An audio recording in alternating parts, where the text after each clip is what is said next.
noći hladne, zima kad je bila,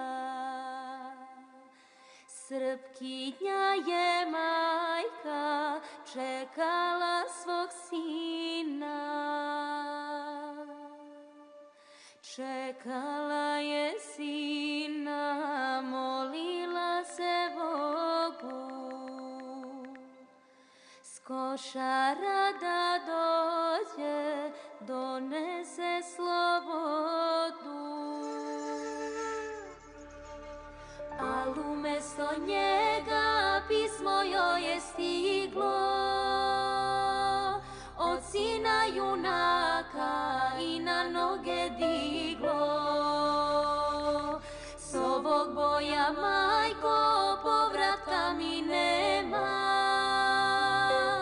ko košare čuva, zna da zlo se sprema. Ja ti, majko, živ se vratit kući neću,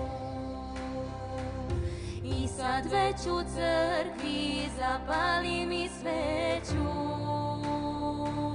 da Bog meni pokoj s junacima poda.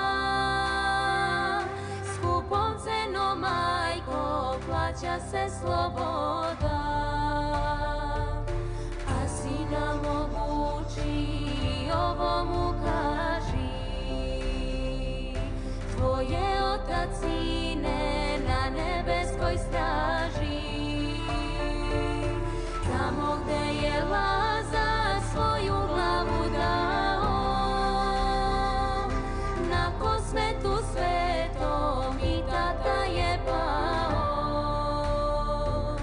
Pa je sada, sine, kraj Miloša stao, a Hristos mu odmah carstvo večno dao. Ko ne pamti podvig s košara junaka, neka stigne kletva kosovskih junaka.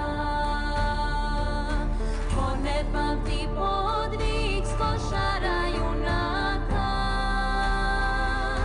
neka stigne kletva kosovskih junaka.